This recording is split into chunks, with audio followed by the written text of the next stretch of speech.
The wind in Texas carries dust the color of old blood. September of 1876. The border country between Laredo and the Rio Grande. A man stood on a flat stretch of caliche and broken rock, and the sun hung behind him like a copper coin nailed to the sky. His name was Calvin Rourke, 34 years old, tall, lean as a fence post that had weathered too many winters, a silver star pinned to the leather vest he wore, and that star caught the light when he breathed. 20 paces in front of him another man waited, Silas Thorne, younger by a few years but already gone gray at the temples from the kind of life he had chosen. His left shoulder was wet with blood from a bullet Cal had put there an hour back in a chase that had run 6 miles through mesquite and bone. Silas was not going anywhere on horseback now. The horses were dead, both of them, shot out from under their riders in a flat exchange of fire that had left 2 animals folded in the dust like discarded coats. So it had come down to this: 2 men, 2 pistols still in their holsters, the wind, the sky, and a debt 7 years in the making. Silas spat blood into the dirt. He smiled. He had the kind of smile a wolf has when it knows the hunter has only 1 cartridge left. "Cal Rourke," he said. His voice was hoarse from the dust. "You think that piece of tin on your chest gives you the right to judge me? You think a man can wear a star and not become the thing he hunts?" Cal said nothing. The wind moved his coat. "I am going to do my time ranger. Maybe 7 years, maybe 10. But I will come out. And when I come out, I am going to find you. I do not care if you have gone to Montana. I do not care if you have gone to the moon. I am going to find you, and I am going to take everything you love. Slow. The way you took mine." Cal's voice, when it came, was quiet and dry as the country around him.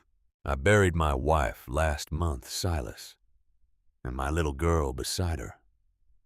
I have not got anything left to take." For a moment, just a moment, Silas Thorne's smile faltered. He saw something in Cal's face that he had not expected. Not grief.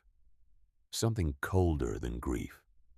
The face of a man who had already walked through hell and come out on the other side with nothing left to lose but his own life. And in that moment, Silas reached. But Cal was faster. 2 shots, so close together they sounded like one. Silas spun sideways and went down hard on his bad shoulder, screaming. His pistol skidded across the rock. He clutched his belly with both hands and watched red bloom between his fingers. Cal Rourke stood for another second. Then he reached up and touched his own chest. His fingers came away wet. He touched his right shoulder. Wet. He looked down at his left thigh where his trousers had gone dark. 3 bullets. He did not even remember Silas firing the 3rd time. He knelt slowly. The dust rose around him like a small private storm. He set his pistol down. Then, with stiff fingers, he unpinned the silver star from his vest and laid it on the caliche beside him. He stared at it for a long time, the way a man stares at a thing he has carried too long and finally cannot carry any more. "I am done," he said to no one. "I am done." The wind took the words and gave nothing back. Far-off hooves were coming. The other rangers were coming. Silas Thorne was crying now, cursing alive but ruined.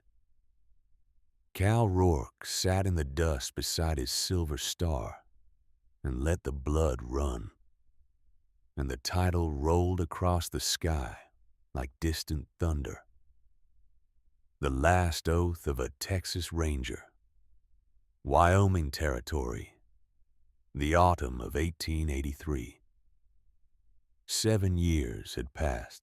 In the back room of a brick row house in Philadelphia, a woman stood in an empty parlor and watched 4 men carry her piano out through the front door.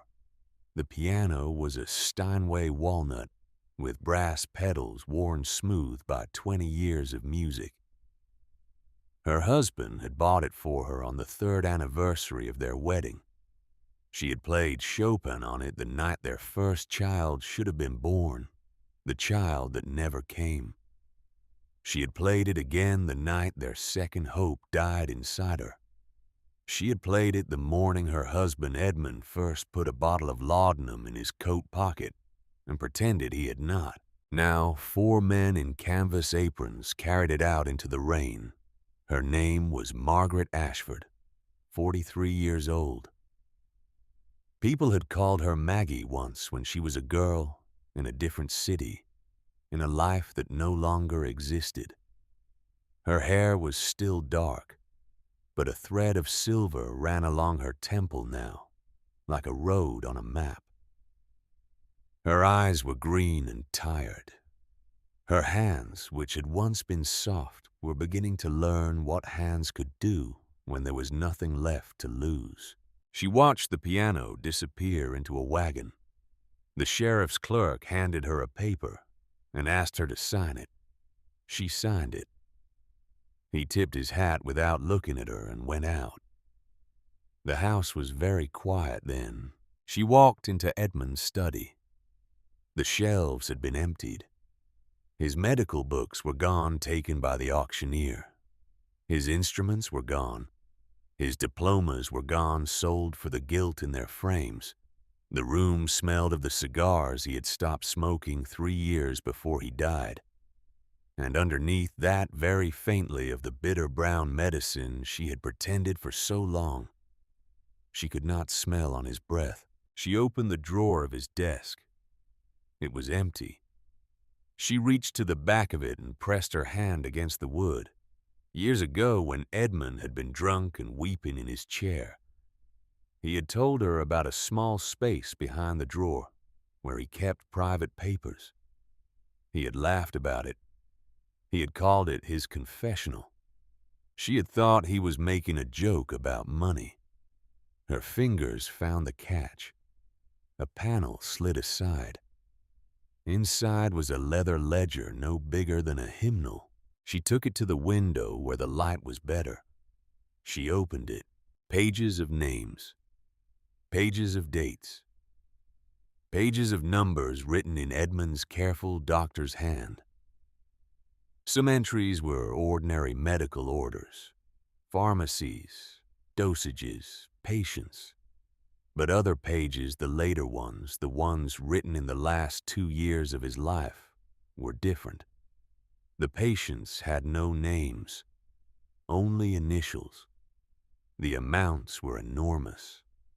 100 bottles, 200 bottles, 300. And in the margin, beside many of these entries, always the same 2 initials in a tight, hurried hand. St. shipped El Paso. Ship Galveston. Ship Wyoming Special, no questions. Maggie did not know what any of it meant. She did not know what ST was. She felt a cold spread through her chest, the cold of a thing she could not name but recognized as wrong.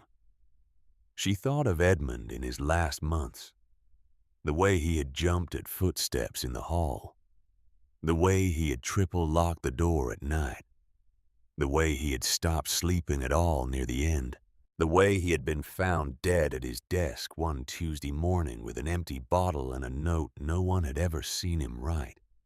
She slipped the ledger into the deep pocket of her morning dress. 3 days later, Edmund's brother arrived at the house to inform her that the family wished her well, but had decided that given the scandal, it would be best if she did not call on them in the future. He left her with a single banknote and his condolences in a closed door. That afternoon, she walked to the public reading room of the library because she could no longer afford a newspaper, and she sat at a wooden table and turned the pages of the Philadelphia Daily Ledger looking for, she did not know what.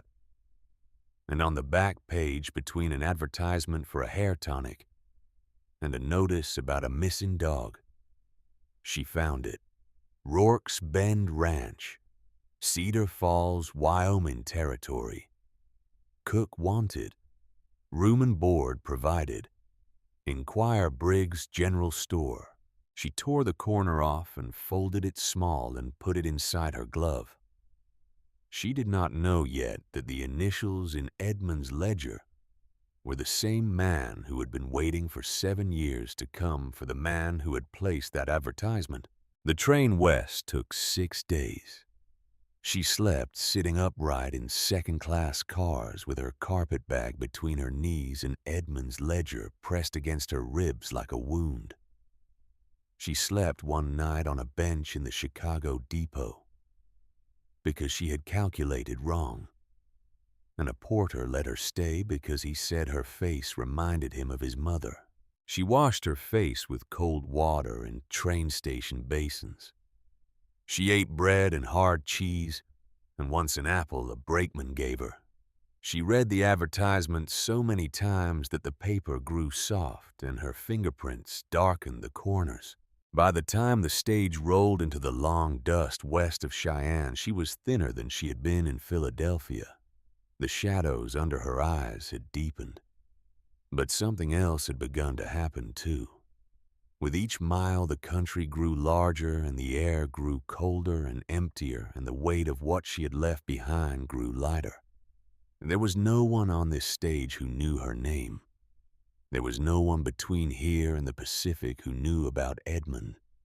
For the first time in 3 months, she could breathe without the sensation of a hand closing around her throat. The stage was nearly empty by the last leg. Only 2 passengers, Maggie and a stout, gray-bearded man in a brown coat who sold whiskey to the territories. His name was Donnelly. He told her so in the first hour, and asked her with the careful courtesy of a man who had been raised by women where she was bound.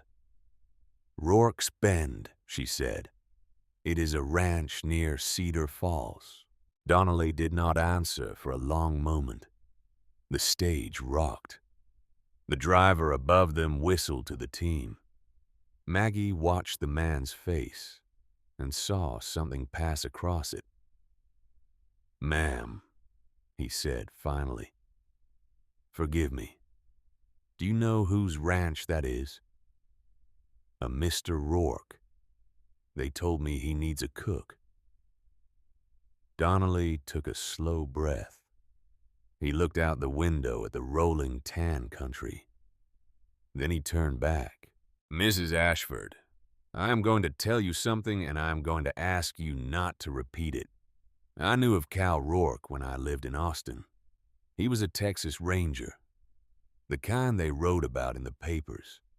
They called him the man who brings justice. He arrested 47 men in 8 years. 5 of those men went to the gallows. He chased the worst of them, and he caught them every one, except for one." He paused. "The one he did not catch, he shot 3 times, in a stretch of caliche near the Mexican border. But the one he did not catch was harder than 3 bullets, and he lived, and he went to Huntsville prison instead of the gallows. And the day they took that man away, Cal Rourke laid down his star. Some say he died. Some say he went into the mountains. Some say he became a ghost. But here you are telling me he is in Wyoming and he is hiring a cook. Maggie's hands had gone very still in her lap. "Why are you telling me this, Mr. Donnelly?" He looked at her steadily. "Because Cal Rourke carries lead in his body that should have killed him, ma'am. 2 pieces in the chest and 1 in the leg. Doctors said he should be dead. He is not. And a man who is not dead, when he should be a man who walked away from a fight he won and laid his star in the dirt, that man is carrying a different kind of weight. He is not gentle. He does not laugh. And somewhere in some town, somewhere, a man named Silas Thorne has been counting the days until he gets out of a cell and goes north." The stage rocked. Maggie did not look away from him. "You are walking into a house that has a ghost living in it, Mrs. Ashford. I am telling you because no one else will." She thanked him quietly and said nothing more for the rest of the ride. When the stage rolled to a stop in front of Briggs' General Store at Cedar Falls, the late afternoon sun was throwing long shadows along a single rutted street. There were perhaps 15 buildings in the town. A saloon called the Iron Horse, a livery, a blacksmith, a small wooden church with a bell that rang the hour, a boarding house with a sign that read Holloway's, and at the center of it all, the general store. Maggie stepped down from the stage in her black mourning dress. The dust met her immediately, settling on the hem on her shoes on her sleeves. Men outside the saloon looked at her. They did not whisper. They simply looked the way men in country like that look at anything new. She went inside the store. Amos Briggs was a thin man of 60 with wire spectacles low on his nose, sorting nails into wooden bins. He looked up when the bell jangled, and what he saw made him set down his pail. "Ma'am," he said carefully. "Help you." She pulled the worn newspaper clipping from her glove and laid it on the counter. Briggs looked at it. Then he looked at her. Then he looked at it again, the way a man looks at a thing he hopes will turn into a different thing if he stares long enough. "This advertisement," he said, "has been up for 2 months. 3 women have come for it. All 3 left within 4 weeks. One of them walked out into the prairie alone rather than spend another night at Rourke's Bend. Do you understand what I am telling you?" Maggie looked at him without flinching.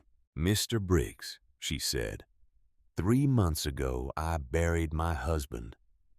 3 months ago I learned that everything I owned belonged to other men. 1 month ago, I slept on a bench in a railway station in Chicago because I did not have the money for a room. I do not have the luxury of being afraid of a ranch. Please, speak plainly with me." Amos Briggs took off his spectacles and rubbed the bridge of his nose. For a long moment he was silent. "Cal Rourke," he said, "is a fair man. He pays an honest wage. He does not raise his hand to those who do not deserve it. He keeps his word. But he is not a soft man, Mrs. Ashford. He has lived 10 years in a house where no woman has stayed past 3 weeks. And it is not because he is cruel. It is because he is wounded in a place where you cannot see the wound." He paused. "The worst of his hurts, ma'am, is not in his body." "I will go," she said. He nodded slowly like a man who had expected this and was sorry. "The supply wagon leaves at dawn. You will need clothes that can stand the work. I can sell you what you need. And Mrs. Holloway runs the boarding house. Tell her I sent you. You can stay there tonight." She bought 2 calico dresses, a pair of stout boots, a wide-brimmed hat, a heavy shawl, and a small tin box of needles and thread. She paid with nearly the last of her money. Briggs wrapped everything in brown paper and tied it with twine. At the door, he stopped her.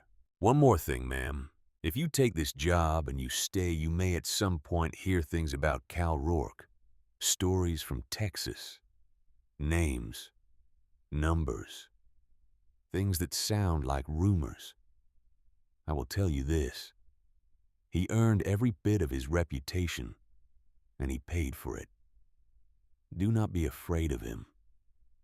Be afraid for him. There is a difference." She did not understand his meaning that day. She would understand it later.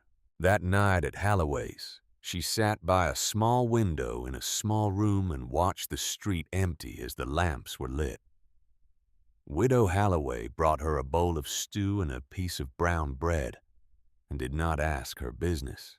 It was past 10 when Maggie pulled back the curtain and looked out into the dark street and saw him. A man stood at the far end of the road in the deeper shadow, where the lamps of the saloon did not reach. He was tall. He wore a long oilcloth coat. He was looking up at her window. She could not see his face. She did not move. She did not breathe. She watched. He stood for perhaps a full minute. Then he turned and walked slowly without hurry into the dark beyond the saloon and was gone. Maggie let the curtain fall. She did not sleep that night. In the morning, before the sun was up, she climbed onto the seat of a supply wagon beside an old man named Pete Sawyer, who did not say more than 3 words to her in the first hour. The team pulled out of Cedar Falls and turned northwest. The country grew. The town vanished behind them. The prairie opened in every direction, brown and golden, scattered with sage, and the mountains rose pale and distant on the far horizon. They drove for almost 5 hours. When they came over a low ridge, she saw Rourke's Bend for the first time. It sat in a natural bowl of land sheltered by hills that rose on 3 sides. The main house was built of squared logs and rough planks, 2 stories solid as a fort. Beside it stood a large barn, 3 corrals, a long bunkhouse, a smokehouse, and a chicken coop. Smoke rose from 2 chimneys. Horses stood in the paddock. Men in dust-colored shirts moved between the buildings on errands she did not understand. There were no flowers. There were no curtains in the windows. There was no softness anywhere. It was a place built by a man who needed work and shelter and nothing else. Pete reined in the team in front of the house. "Wait here," he said, and climbed down. "I will fetch him." She sat on the wagon seat with her 2 carpet bags and her brown paper package, and her hands folded in her lap. The wind moved her shawl. And then he came out of the barn, Cal Rourke, 6'2", broad through the shoulders, dark hair beginning to gray at both temples, though he was not yet old. A thin scar across the jaw. He moved with the slight unevenness of an old leg wound, but he moved like a man who had decided long ago not to let it slow him. He wore a faded blue shirt and a leather vest and a wide hat pulled low. His eyes, when he reached the wagon, were the color of cold iron. He stopped at the bottom step. He did not climb up. He did not offer her his hand. He looked at her for a long moment, taking in the dust on her dress, the carefully tied package, the green eyes that did not look away. "Mrs. Ashford," he said. His voice was deeper than she had expected, and quieter with the faintest weather of Texas still in it. "Mr. Rourke." Mr. Briggs sent word. You understand I need a cook, not a lady. Mr. Rourke, I understand you need someone who will not run. I have nowhere left to run to." He absorbed this without expression. "Have you cooked for 15 men? No. Have you killed a chicken? No.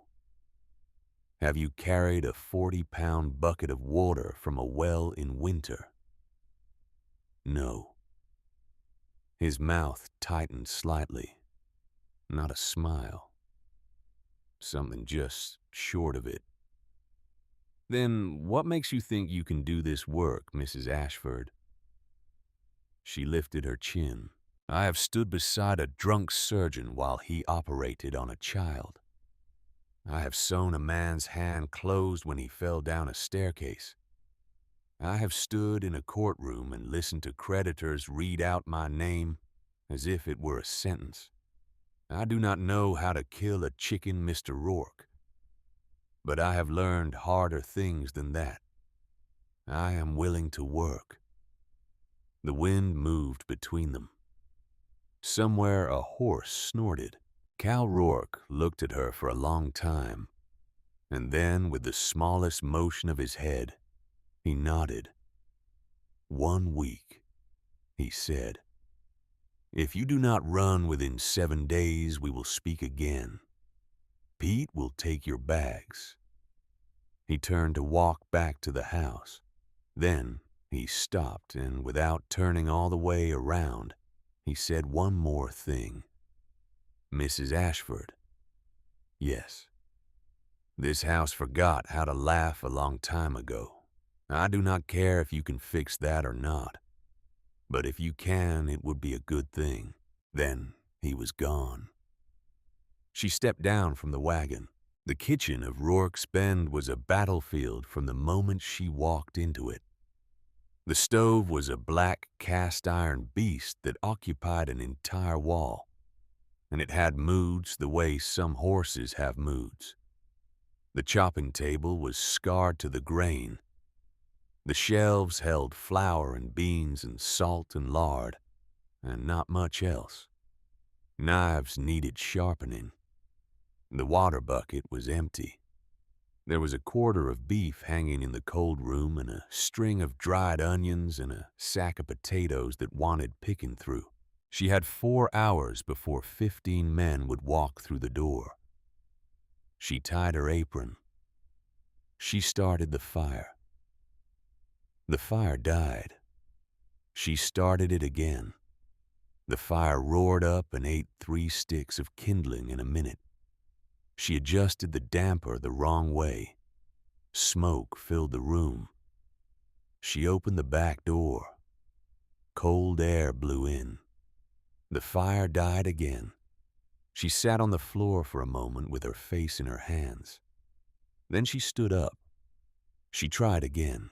By the time the dinner bell rang, she had a pot of stew which had been too thin until she thickened it with flour, and too salty until she stretched it with potatoes.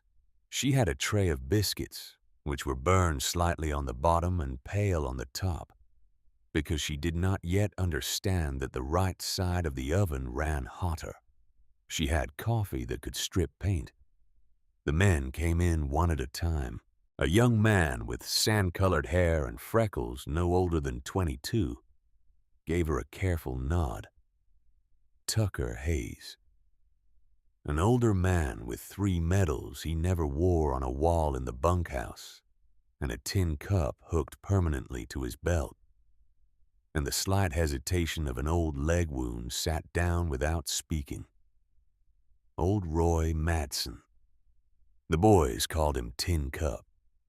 A lean man with red dark hair and pale blue eyes and a quiet that seemed to follow him into the room. Wade McKenna. A round-faced Irishman who tipped his hat and said, "Ma'am, there is a different smell in this kitchen tonight, and I'm grateful for it." Jim Doyle. Whiskey, the others called him, though no one would tell her why. 12 more came in behind them. Their names she would learn slowly. They sat at the long table. They waited. Cal Rourke came in last. He took the chair at the head of the table without comment. He looked once at the stew, once at the biscuits, once at her. He did not speak. The men ate. There were a few low remarks she could not catch. The biscuits were broken in half and dipped in stew. The coffee was drunk and the cups were refilled. Tin Cup ate his portion and then a second portion. Tucker Hayes smiled at her once quickly, as though he wanted her to know it was all right. When the meal was over, Cal Rourke pushed back from the table and walked out onto the back porch. He turned his head once. She followed him. The Wyoming sky behind the house was the color of a slow-burning fire. The mountains stood black against it. The prairie ran out to the edge of the world. He did not look at her when he spoke. The stew was undersalted. The biscuits were heavy. The coffee was bad. She said nothing. But you did not run when the fire went out twice. And you asked Tucker how to lift the kettle off the stove instead of pretending you already knew. That tells me something. He turned his face toward her then. The iron in his eyes had not warmed, but it had moved somehow. You have 6 more days. He went down the porch steps and walked toward the barn, his slight limp marking him against the red sky. She stood on the porch until he had vanished. Then she went back into the kitchen, and she did the dishes by lantern light until her hands were raw. And she did not cry, because she had used up her tears in Philadelphia, and there were none left. That night, in the small room off the kitchen that was now hers, she sat on the edge of a narrow bed and opened her carpet bag. She took out Edmund's ledger. She held it in her lap. She turned the pages slowly. St. 200 bottles. Galveston. St. 100 bottles. El Paso. St. Special order. Wyoming. No questions. She closed the ledger. She did not know yet what those 2 letters meant. 40 miles east in the back room of the Iron Horse Saloon in Cedar Falls, a man in a long oilcloth coat sat at a corner table with a glass of whiskey in front of him. His hat shadowed his face. A long mark ran from his temple to his jaw, pale against his weathered skin. He had paid the barkeep a gold dollar to keep the table empty around him. He set down his glass. He lifted his eyes to the bartender. "I am looking for a man," he said. His voice was rough with 7 years of prison dust. Used to live in Texas, tall, walks with a limp, owns a piece of land around here, goes by Rourke. The bartender wiped a glass and did not answer right away. "Mister," he said slowly, "I do not know you." The man in the long coat smiled. It was not a kind smile. "You will," he said. He drank his whiskey down and set the glass on the table, and he laid 2 more gold dollars beside it. "Tell me where to find him." And outside, the lamps of Cedar Falls flickered in the cold prairie wind, and 40 miles to the northwest, in a kitchen lit only by a single tallow candle, a woman sat on a narrow bed and held a leather ledger in her hands, and a man with old wounds stood at the window of his dark house and watched the moon rise over the country he had built to forget. And neither of them knew yet that the same name was waiting in the dark for both of them. The first week at Rourke's Bend taught Margaret Ashford more about her own hands than the 43 years before it ever had. She learned that the cast iron stove had a temper, and that the temper could be read in the smoke. White smoke meant the fire was hungry. Black smoke meant she had fed it too much pine. Pale blue smoke, almost invisible against the morning sky outside the kitchen window, meant the stove was content and bread could go in. She learned that biscuits required a cold hand. Her own hands were warm, and her first 3 batches came out tough as saddle leather. On the 4th morning, she went to the well at dawn and plunged her hands into water so cold it took her breath away, and she held them there until they ached. And then she went back inside and made biscuits that rose. Tucker Hayes ate too and looked at her with surprise and said nothing which she understood to be the highest praise the country offered. She learned that coffee, real cowboy coffee, was not the polite brown beverage of Philadelphia. It was a black drink that men poured into tin cups and held in calloused hands and drank standing up at 3 in the morning with the smell of horses on their shirts and the cold of the prairie still in their bones. It needed to be strong enough to keep a man on his feet for 12 hours. She made it weaker the first day, and old Roy Madsen, called Tin Cup, took 1 sip and looked at her with the kindest disappointment she had ever seen. "Ma'am," he said, "I have been drinking this coffee for 38 years. I drank it at Gettysburg before the 2nd day's fighting. I drank it on a cattle drive from San Antonio to Abilene. I drank it the morning my wife was buried and the morning my son was buried after her. I am asking you with respect to please make it stronger." She made it stronger the next morning. He did not say anything when he tasted it. He simply closed his eyes for a moment, and she understood. By the end of the 1st week, she had not run.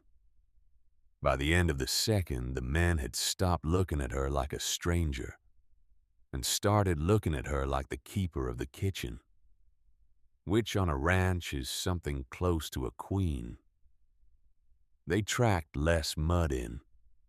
They took off their hats when they crossed the threshold. They washed their hands at the basin by the back door without being asked. Cal Rourke watched all of this without comment. He came to the kitchen at dawn each morning before the rest. He stood at the stove and poured his own coffee into a tin cup older than most of his men. He did not sit. He did not speak. He stood by the window and looked out at the corrals while she worked the dough, and then he would set the cup down and walk out into the cold.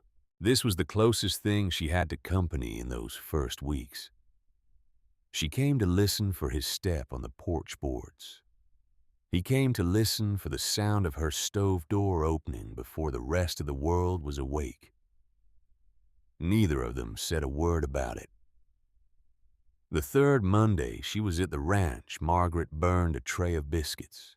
She had set them in and turned to roll out a pie crust, and somewhere between the apples and the cinnamon, she lost track of the time, and when she opened the oven door, the kitchen filled with the bitter smoke of charcoal.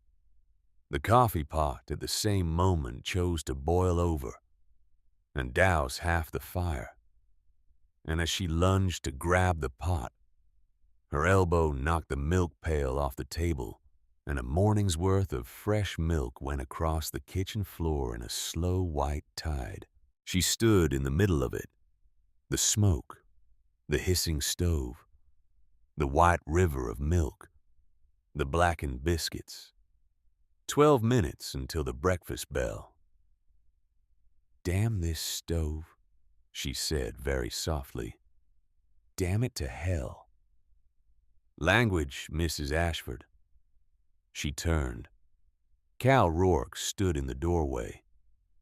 He was already dressed for the day. His hat was in his hand. His face was unreadable. She felt the heat climb up her neck. "Mr. Rourke, I am sorry." I will have something on the table. I do not know what, but I will." He did not answer her right away. He stepped into the kitchen. He set his hat on a peg. He rolled up his sleeves to the elbow. And for the first time in her life, Margaret Ashford saw the forearms of a man who had spent 20 years working with his hands. The long, ropey muscle, the old scars, the place above the right wrist where something once had cut him deep. He went to the stove and adjusted the damper with 2 precise movements. He pulled the coffee pot off. He looked at the spilled milk and the burned biscuits and said quietly, "Pancakes, they are faster. They are easier. You mix. I will tend the stove." She stared at him. "You can cook." "I can survive, Pa," he said. "I lived in this house 3 years before I hired anyone. I lived alone. A man learns what he has to." She mixed the batter. He tended the fire. They moved around each other in the small kitchen without bumping, without speaking. Once reaching for the salt, his hand passed her shoulder and did not quite touch it, and she felt the heat of him for half a second, and then it was gone.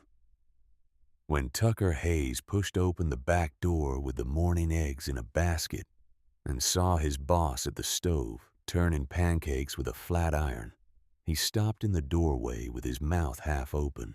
"Tucker," Cal said without looking up. "Eggs in the big skillet. Salt pork is sliced on the counter. Move." Tucker moved. The men ate pancakes and salt pork and fried eggs that morning, and if any of them noticed flour on the cuff of Cal Rourke's shirt, they were wise enough not to comment. After the meal, when the men had gone out into the cold and the kitchen was empty again, Cal stood at the door with his hat in his hand. He looked at her for a long moment. "My mother used to say a kitchen without a mistake in it was a kitchen with no one in it." His voice was very low. "Do not apologize for the biscuits, Mrs. Ashford. Apologize when you stop trying." He went out. She stood at the sink for a long time with the water running over her hands. That afternoon he came back into the kitchen, carrying something wrapped in faded cloth. He set it on the table without ceremony. "This was my mother's," he said. "It was in a trunk in the loft. I have not opened that trunk in 17 years. The book is yours to use. Be careful with it. The pages are soft." She unwrapped it. It was a cookbook. The cloth cover had once been blue. Years of use had darkened it almost to black. Texas Receipts for the Frontier Wife was stamped in faded gold on the spine. She opened it carefully. The pages were filled with recipes in a neat woman's hand, with notes added in the margins. Salt rising bread, apple butter, smokehouse instructions for a quarter of beef, a page on how to tell good lard from bad, a page on cures for a cough using honey and a little whiskey. She turned a page. A note in fading ink leapt at her. "Calvin's favorite. Add extra cinnamon. He will not eat them if you do not." Margaret's throat closed. She lifted her eyes. Cal was standing at the window, his back to her, his shoulders set in a way she had begun to recognize as the way he stood when he did not want his face read. "Mr. Rourke," she said quietly, "your mother loved you very much." He did not turn around. She did. She was a good woman. She came to Texas from Louisiana when she married my father. She thought she was coming to a great adventure. What she got was a ranch on the edge of nothing with Comanche raids twice a year. and a husband who never said anything kind out loud. He paused. She kept this book on a shelf above the stove. She used it every day. She wrote in it for 40 years. The last entry she made was 3 weeks before they killed her. I was in St. Louis. I was studying law. I came home to ashes and 3 fresh graves. My father, my mother, my sister Esme, who was 12 years old. His voice did not rise. It did not break. It simply went very flat and very far away, like something speaking from the bottom of a well. I did not go back to St. Louis. I joined the Texas Rangers 2 months later. I learned that there are some debts the law is too slow to collect. I learned that justice and law are not always the same animal. I spent 8 years collecting that debt. And when I was done, I had nothing left in me to be a lawyer with. Margaret closed the cookbook gently. Her fingers stayed on the cover. "You went to school to be a lawyer," she said. "I was supposed to be a lawyer. I became something else." She did not ask what. She understood that he was telling her something he had told to almost no one, and that any question now would close the door. "Mr. Rourke," she said, "I will use this book. I will be careful with it. Thank you."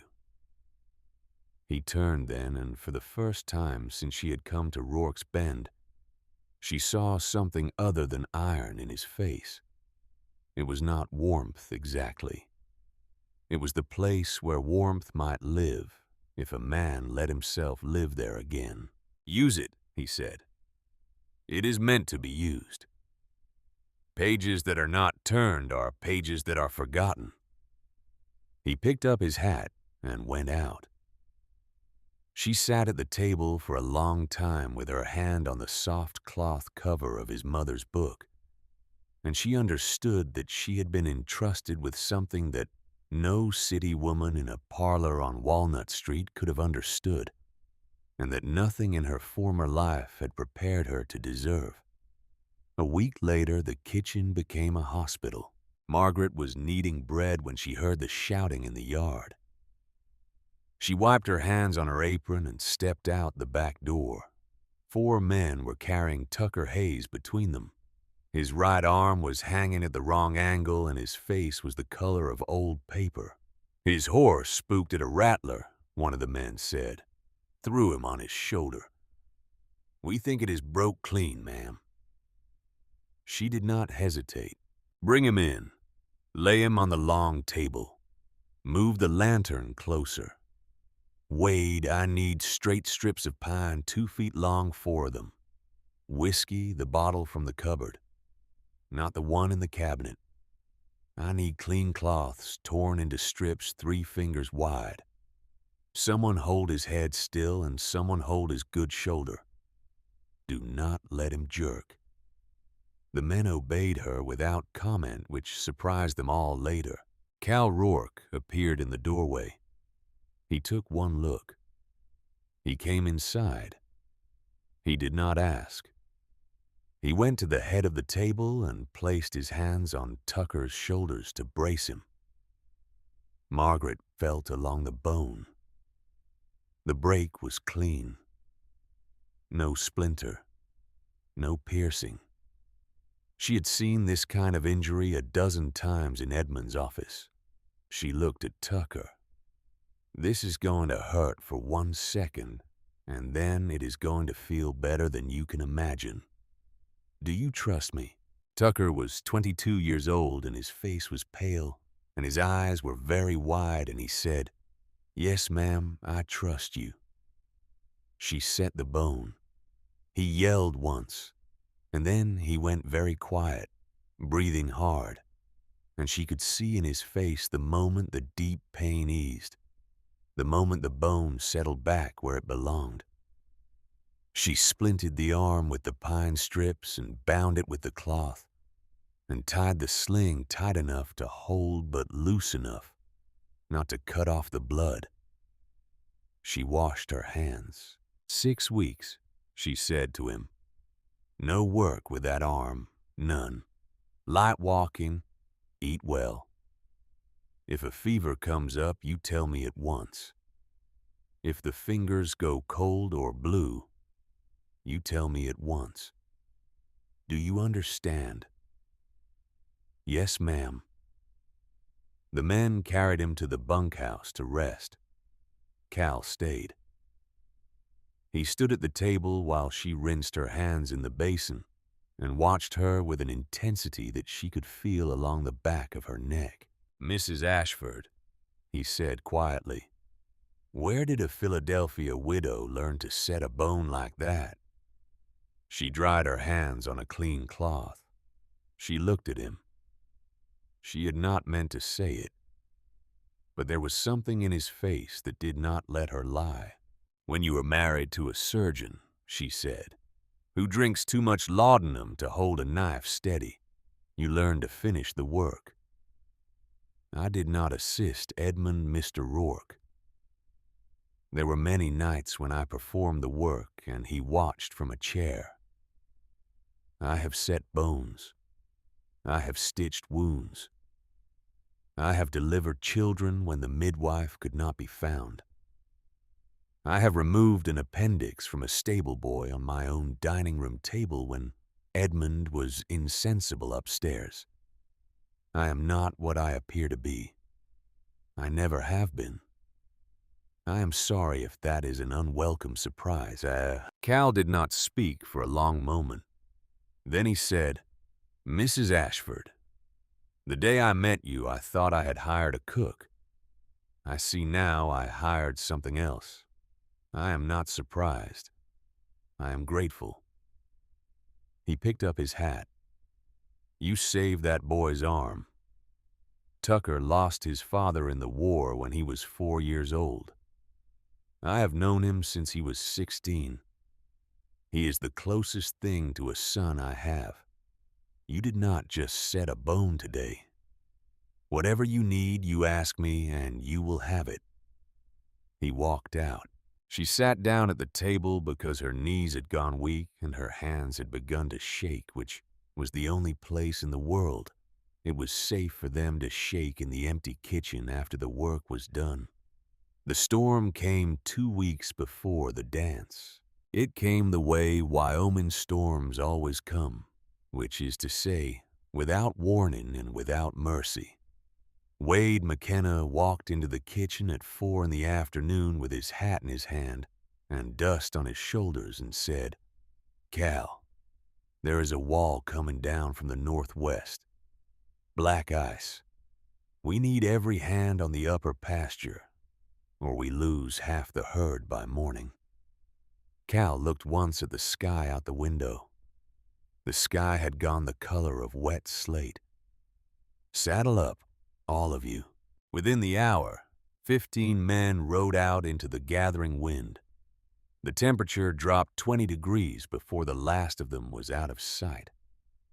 By dark, the sleet was coming sideways, and the sound on the kitchen windows was no longer rain but small, hard stones of ice.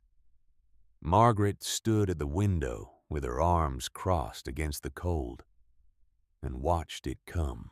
Old Pete Sawyer, too old now to ride a long night in weather, came in with an armful of wood and set it by the stove. The youngest cowboy at 16, a boy named Charlie, stayed back with a sprained ankle. They will come back, Pete said. They have come back through worse. Margaret did not answer. She built up the fire. She put on a great iron pot of stew. She set bread to rise. She filled every kettle.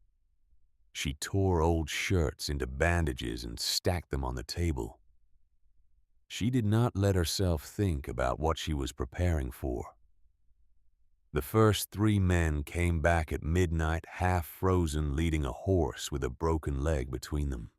Margaret stripped them out of their wet coats by the stove and put hot coffee into their hands before they could speak. "Where is Cal?" "Still out," Tucker Hayes said through chattering teeth. "He sent us in. Said the herd was bunched in the south draw. Said he would not leave Wade and Whiskey out there alone. 4 more came in at 2 in the morning. Then 4 more. By 3:11 of the 15 were back. Cal was not among them. Wade was not among them. Whiskey was not among them. Margaret kept the fire fed. She kept the coffee on. She needed a 4th batch of bread because she had to keep her hands moving or she would scream. Tin cup. Madsen came and stood beside her at the kitchen table at 4 in the morning. He did not say anything for a long time.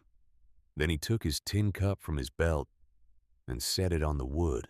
"Ma'am, Cal Rourke has come through bullets that should have buried him and 10 years of grief in a country that tried twice to kill him. He will come through this." Margaret did not look up from the dough. "Mr. Madsen, if I look at the window one more time, I will break. Please, talk to me about something, anything." So Tin Cup sat down at the table and told her about Pennsylvania, where he had been a boy, about a girl he had loved before the war, about the morning at Gettysburg, when he had been 22 and had carried a wounded sergeant a 1/4 mile through artillery fire, because there had been no one else to do it. He talked for an hour. She kept her hands in the dough. She did not weep. She did not stop listening. At 10 minutes after 5, when the wind had begun to ease and the first gray hint of dawn was showing in the eastern sky, a single bell on Wade's tripwire system rang out by the corral. Then a voice in the yard. "Open the door." Margaret reached the back door before her feet remembered to move. 3 men stood on the porch. Wade McKenna. Jim Whiskey Doyle bleeding from a long cut along his jaw, where ice had cut him from a fallen branch. And Cal Rourke, the slight unevenness of his step worse than usual, now his coat sheeted with ice. His eyes the only living thing in his face. Margaret pulled them inside. She did not say anything. She could not. Her hands went through the work without asking permission. Coat off, boots off, hot water, towels. She washed Whiskey's cut and pressed cloth to it. She put a tin cup of black coffee into Wade's hands. She came last to Cal. He was standing by the stove. He had not moved since she had brought him in. He was watching her. She walked up to him. She did not stop until her forehead rested against the cold, ice-stiff wool of his coat over his heart. He put his arm around her. He did not say anything either. After a moment, she felt his hand come up and rest against the back of her head very gently, the way a man touches something he has thought he had lost and only just found again. "I thought you were dead," she said into his coat. "Maggie, do not say it. Do not say a single word that sounds like a goodbye. Cal Rourke, not now. Not after this night. I will not hear it. I was not going to." "Then what?" "I was going to say I am here." She closed her eyes. The men in the kitchen had the good grace to look at the floor and the walls and their coffee cups, and not at the woman who had her face pressed to their boss's coat. The herd was safe. They had lost 11 head. They had been ready to lose 300. 3 days later, when Cal walked back into the kitchen from the corrals with the limp, slightly worse than it had been before the storm, but his face clearer than she had seen it since she had come to Wyoming, he set his hat on the peg and he said, "Maggie." Yes, there is a dance in Cedar Falls at the end of the month. The men have been pestering me about it. She turned from the stove. And I think we should go. Then the mail came up from Cedar Falls. Old Pete Sawyer drove the supply wagon in at noon with a load of flour and salt and dry goods and a thin packet of letters tied with twine. He handed the bundle to Cal on the porch and went off to water the team. Cal stood in the yard and sorted through the letters. There was one to the bunkhouse. There was a notice about cattle prices. And there was one small envelope addressed in a hand he knew at once, a sharp, careful hand that had not changed in 12 years. The return marked it from Cheyenne, from Jed Bishop, United States Marshal. He went into his office and closed the door. He did not come out for an hour. When he did, his face had gone to stone. Margaret saw it from the kitchen window and her stomach turned over without her knowing why. That evening at supper, he ate almost nothing. He drank 1 cup of coffee. He spoke to the men only enough to give the next day's orders. When the meal was over and the men had gone, he sat alone at the long table with his back to the kitchen and stared at the wall. Margaret cleared the dishes around him in silence. At last she said, "Mr. Rourke, may I ask if something is wrong?" He looked up. For a long moment he seemed to weigh whether to speak. Then he said, "Sit down, Mrs. Ashford." She sat across from him. 7 years ago, he said, I shot a man on the Mexican border. I shot him 3 times. He shot me 3 times. He should have died. He did not. He went to Huntsville prison. He was sentenced to 10 years. He looked at her steadily. Jed Bishop is an old friend of mine. We rode together as rangers. He writes to tell me that the man I shot has been released. He served 7 years. He is no longer in Texas. He has been seen on the road between Denver and Cheyenne. Jed believes he is coming north. Margaret did not move. "Coming for you," she said. "Yes." She felt the floor go a little distant beneath her chair. His name, Cal did not look away from her. Silas Thorne. The room turned very cold and very quiet. Margaret's hand moved by itself to the locket at her collar, where she had pinned a small lock of Edmund's hair, and she felt the world tilt a few degrees. And she knew without yet understanding why the way one knows an animal is in the room before one sees it. S.T. She did not say the letters aloud. Not yet. "Mr. Rourke," she said. Her voice came out steady, which surprised her. "Thank you for telling me." He nodded. He stood up. He took his hat from the peg. He stopped at the door. "Mrs. Ashford, I do not know what he intends. I do not know when he will arrive, but I want you to know that if it becomes dangerous to stay, I will pay for your passage anywhere you choose to go. You do not have to be here for this." She looked at him across the room.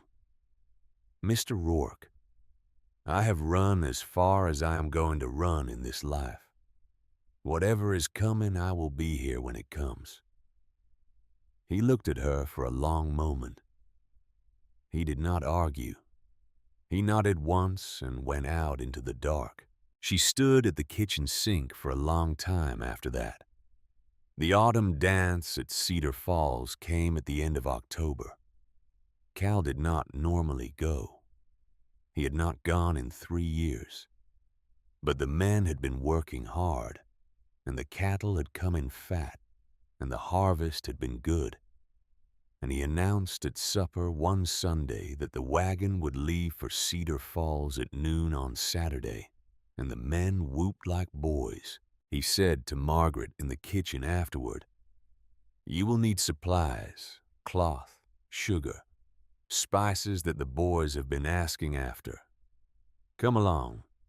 You will sleep at Holloway's. I will pay for the room. The men have been pestering me about a dance. There will be one." She said, "Mr. Rourke, I do not have a proper dress." He looked at her for a moment. Then he said, "I will leave something on the chair by your door tonight. It belonged to my mother. You may not want it if you do not throw it out. If you do, it is yours." That night, when she returned from washing the dishes, there was a brown paper parcel on the chair outside her door. She unwrapped it in the lamplight. It was a dress of deep blue wool, plain and well made with simple ivory buttons up the front. A church dress. A dance dress. A dress for a rancher's wife, not for a Philadelphia matron. The fabric was good and the seams were strong, and the hem had been carefully turned by hand. She held it against herself in the mirror. The blue brought the green out of her eyes. The cut would need to be taken in at the waist. The hem would need to come up an inch. By Saturday, it could be ready. She sat down on the bed with the dress across her lap. For a long time, she did not move. Then she began to sew. Saturday came clear and cold. The wagon rolled into Cedar Falls in the late afternoon with the men washed and shaved and self-conscious in their cleanest shirts. Margaret, in her blue dress and her hair pinned up, sat beside Cal on the high seat. He had put on a dark coat she had never seen before and a clean white shirt. And he looked, she realized, with a small private shock, like a gentleman. She did her shopping at Briggs's store. Amos Briggs eyed her dress with surprise and then approval. Mrs. Carleton stood in the doorway of the dressmaker's and spoke loudly to a friend about how the Philadelphia widow had certainly settled in, had not she, and looked very fine considering. Widow Holloway, when Margaret stopped by the boarding house, took her hand and said quietly, "It is about time that man went out among people again. You go on and have a dance, Mrs. Ashford." The dance hall was the upstairs room above the feed store. The musicians were 3 local men with a fiddle, a banjo, and a harmonica. The floor was sawdust. The lanterns were hung from the rafters and threw a warm gold light over everything. Cal stood near the back wall with his hat in his hand and his eyes on the room. He did not dance at first. He watched. Margaret danced with Tucker Hayes, whose splinted arm kept him from doing more than a slow turn, and with Jim Whiskey Doyle, who told her 3 jokes in a row about Irishmen and saints. She danced with Tin Cup Madsen, who held her at a respectful arm's length and apologized in advance for stepping on her toes, which he did exactly twice. She danced with Wade McKenna, who said almost nothing but who moved with a quiet grace that surprised her, and who at the end of the dance gave her a small nod that was the deepest courtesy she had received in months. When the musicians struck up a slow waltz, the room changed. The younger couples paired off. The older men retreated to the punch table. Cal Rourke crossed the floor. He stopped in front of her. He held out his hand. He did not say a word. She put her hand in his. He led her into the dance. He moved like a man who had been taught to dance in a fine room many years before by a mother who had cared about such things. His hand at the small of her back was steady. His other hand held hers lightly. He guided her through the turn at the end of the floor, without a single misstep. She felt the slight unevenness of his bad leg as a small hitch in the rhythm, and she adjusted to it without thinking. And after the first few measures, she stopped feeling it at all. "You dance well for a cattleman," she said quietly. "You dance well for a cook." The corners of his mouth moved. It was not a smile. It was the place where a smile would be if a man let it. They turned. The lanterns swung overhead. The fiddle climbed. For one full minute, Margaret Ashford forgot the ledger in her trunk, and Edmund's locked confessional drawer, and the letter from Cheyenne and the man in the long oilcloth coat she had seen at the edge of the lamplight that first night. For one full minute, she was a woman in a blue dress, dancing with a man in a dark coat, in a warm room above a feed store in Wyoming. And then she saw him. He was standing against the far wall near the door. He was alone. He was not dancing. He had a glass of whiskey in his left hand, and his right hand was hooked into his belt. He wore the long oilcloth coat that he had not bothered to take off. His hat was low on his face, but the lantern light caught him at exactly the wrong angle, and she saw the long pale line that ran from his temple to the corner of his jaw. He was looking at her. He raised his glass an inch in her direction. He smiled. Margaret missed a step. Cal felt it at once. He looked down at her. "Do not turn your head," he said quietly. "Tell me." "There is a man," she said. "Long coat, scar. He is by the door. He is watching me." Cal did not turn. He continued the waltz. He guided her very smoothly away from the door and toward the musicians, putting the crowd between her and the stranger. "Describe him." "Tall, gray at the temples, marked from his temple to his jaw. He has not taken off his coat." The hand at her back went still for half a second. Then it resumed its place just as gently as before. But she felt the change in him the way the air changes before a storm. "Mrs. Ashford, when this dance ends, you will walk with me to the door. You will not turn your head toward him. You will not stop walking. We will go down the stairs and out into the street. Do you understand?" Yes. The waltz ended. The musicians began to call out the next tune. Cal kept her hand. He did not let her stop. He guided her to the edge of the room. He nodded once to Tin Cup, who had been watching from the punch bowl. Tin Cup set his cup down and followed at a distance of about 10 paces. They reached the door. The man in the long coat was no longer there. The space where he had stood was empty. The glass he had been holding sat on a windowsill. The lantern light fell on nothing. Cal looked at the window. He looked at the door. He took her hand more firmly. They went down the stairs. The street outside was dark and cold and full of the smell of horses. The wagons were lined up along the rail. The Iron Horse saloon at the end of the block was lit and noisy. The wind moved a tin sign somewhere. Cal walked her quickly to the boarding house. Tin Cup walked behind them with his hand resting on his belt where his pistol was. At the door of Holloway's, Cal stopped. "You will stay inside tonight," he said quietly.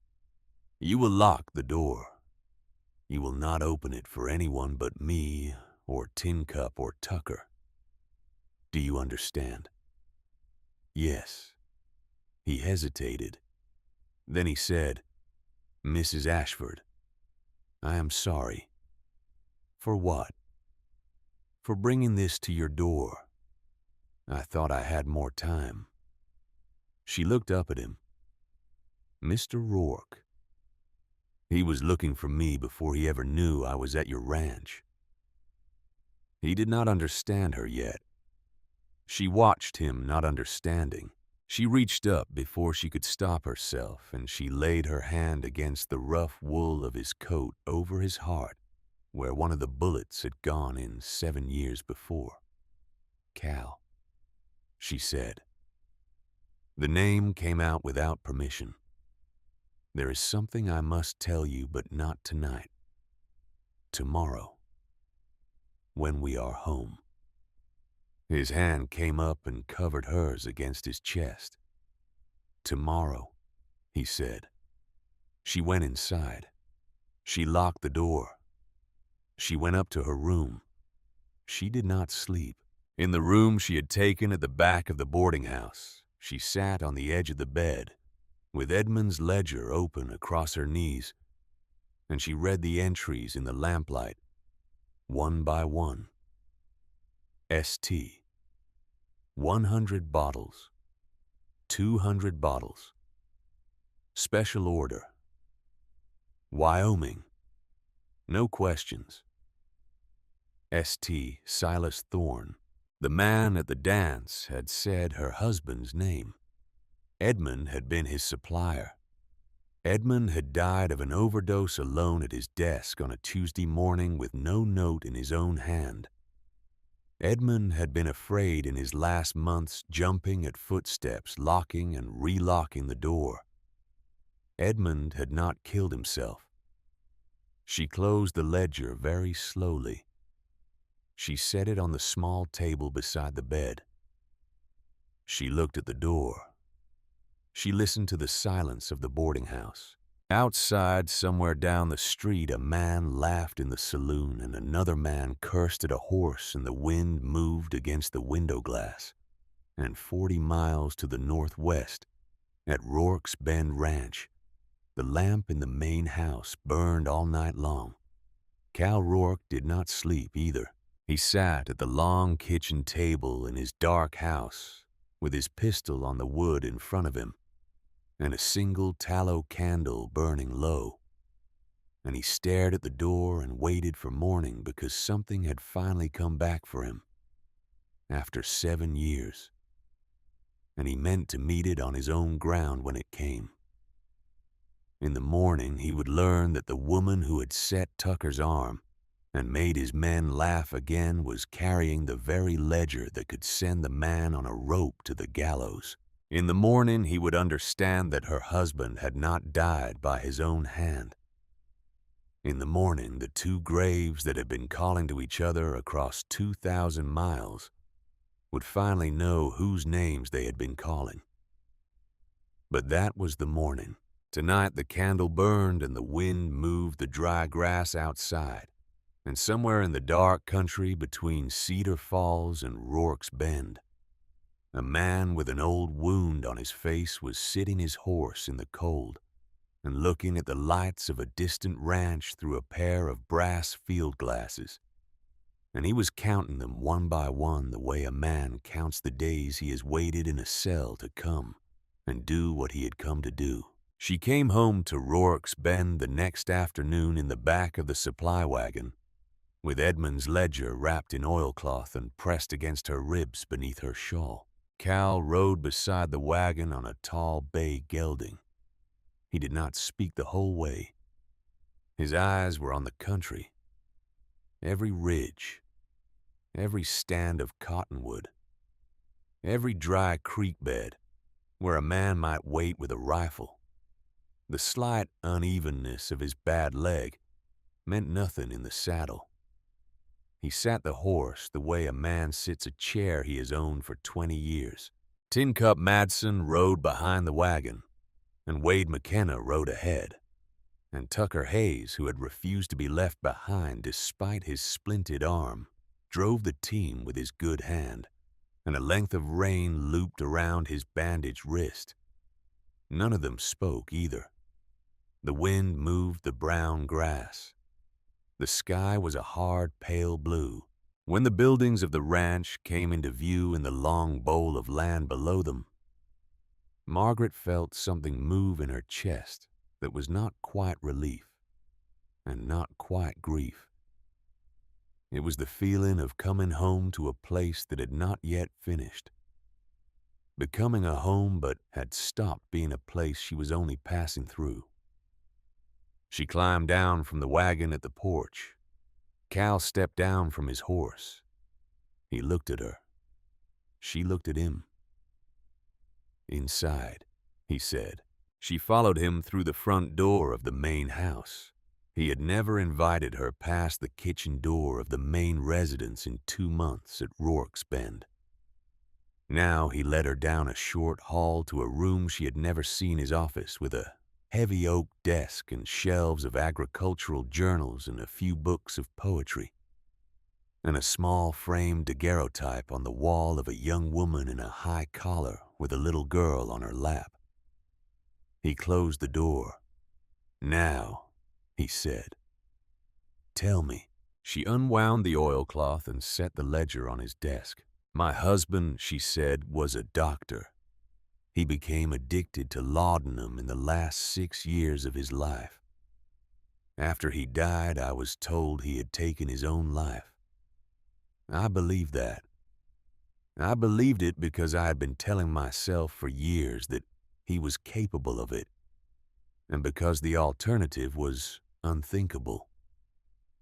But after the creditors took the house, when I was packing what little they let me keep, I found this hidden behind a panel in his desk drawer." She opened the ledger. He kept these records for almost 2 years before he died. "The patients here have no names, only initials. The amounts are not medical. They are commercial. He was supplying someone with large quantities of pharmaceutical-grade laudanum, hundreds of bottles at a time, shipments to El Paso, to Galveston, to here in Wyoming. The buyer is always referred to by 2 letters, ST. Cal lifted the ledger. He turned to the back pages. He read for a long time. His face did not change, but his hand on the page went very still. Maggie. It was the first time he had used her name out loud. "Yes. Your husband did not kill himself. I know. Silas Thorne killed him, to close his mouth. Edmund must have grown frightened enough to think about going to the authorities. This ledger is the record of every shipment. It is the rope that would have hanged the man in any court in this country." She nodded. She had known since the long candlelit hours in Cedar Falls. "Cal," she said, "he came to the dance because he was looking for me before he was looking for you. He was tracking the ledger. He must have learned somehow that Edmund's widow had gone west. He has been watching for me. He spoke my husband's name to me at the dance. He whispered it. He asked what Edmund had left me." Cal closed the ledger. He set it down very gently, the way a man sets down a thing that could go off. "Then this is no longer about a Texas grudge between him and me. This is about that book. He cannot let you live, and he cannot let me live, because between us we have the rope and the reason. He will come for both of us together. Yes." He looked at her across the desk. "Maggie, I gave you my word last night. If you want to go, I will see you safely to any city in the country. Chicago, St. Louis, Boston, anywhere. With money enough to start again under a different name. Cal Rourke. Yes. I am not running from this man. He killed my husband.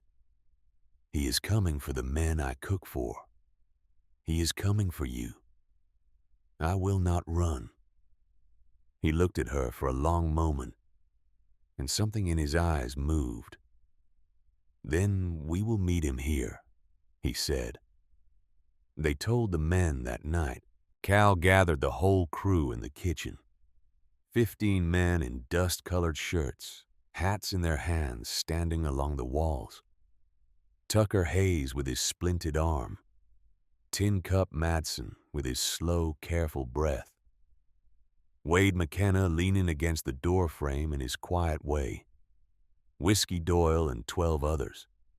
Cal stood at the head of the table where he ate every night, and he told them about Texas, about the Rangers, about the silver star he had laid down in the caliche 7 years before, about Silas Thorne, about the wounds he carried, about the prison in Huntsville, and the man who had come out of it counting the days until he could come north.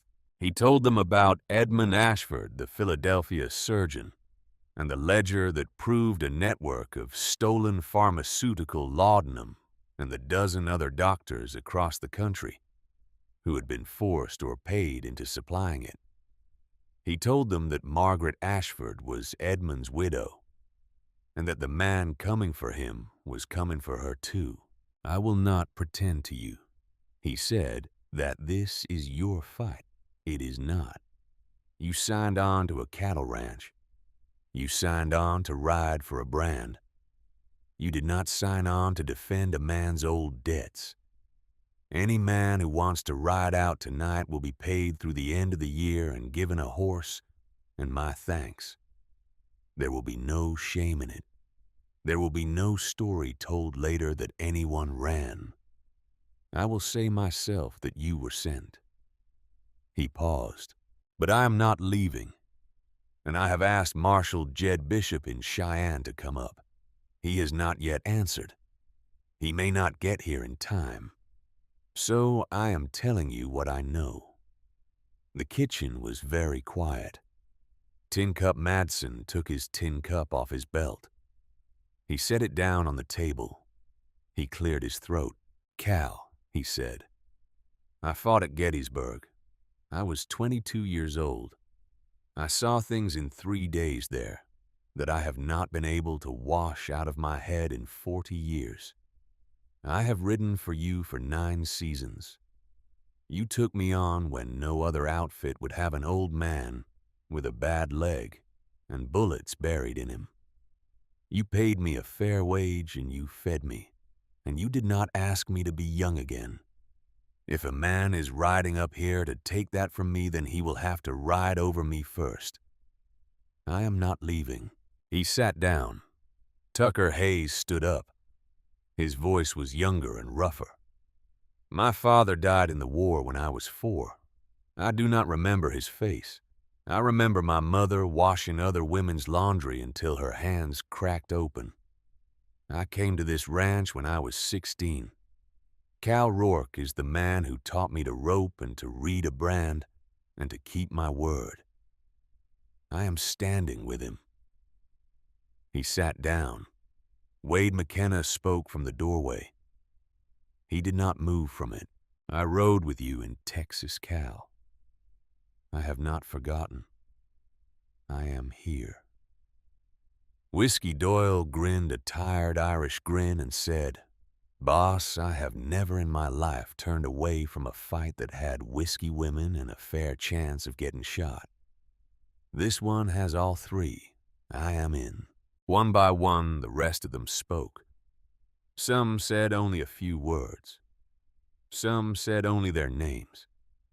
Hollis Pike, 29 years old, with a young wife waiting for him in Cheyenne, said simply, "I am staying," and looked at the floor and did not say more. Not one man rode out. When it was over, Cal stood at the head of the table with his hands flat on the wood, and Margaret watched his face, and she saw what he had not been able to say. "Then we have work to do," he said. For 3 days, they made the ranch into a fort. They piled sandbags at the windows. They cut firing slits in the heavy shutters. They dug a shallow trench between the bunkhouse and the main house so a man could move under cover. Wade McKenna went out on foot at dawn and at dusk and set wire trip lines through the brush at the approaches and looped tin cans on them so that no horse could come close in the dark without ringing the alarm. He cached water and ammunition in 3 positions outside the main buildings. He marked the line of fire from each window with a small stone in the dust. He did not say much while he did this. He did not need to. The men did what he told them. Cal sent old Pete Sawyer riding south at midnight with a sealed letter for Marshal Jed Bishop in Cheyenne. Pete was 62 years old, and his hands had begun to shake, but he could still ride and he knew the country. And he left without complaint. They watched him go off into the dark with a fresh horse and a pack horse behind, and they did not know whether they would see him again. On the second afternoon, Cal called Margaret out behind the smokehouse. He had a Winchester 73 in his hands. "Maggie," he said, "I'm going to teach you to shoot this rifle, not because I think you will need it, because if you need it, I want you to be able to use it." He showed her how to set her feet, the left one forward, the right one back. He showed her how to bring the stock up against her shoulder and seat it firmly against the muscles so that the recoil would not bruise her collarbone. He showed her how to align the brass bead at the end of the barrel with the rear notch. He showed her how to breathe out half a breath and hold it, and then to squeeze the trigger, not pull it. He stood close behind her. His hand came up and adjusted her elbow. His other hand rested for a moment on her shoulder. "Squeeze," he said. "Do not pull. Pulling jerks the barrel. Squeezing lets the rifle do its work." She squeezed. The Winchester barked. The can on the fence post 50 feet away jumped into the air and fell. She lowered the rifle. He let his hand stay on her shoulder a second longer than he needed to.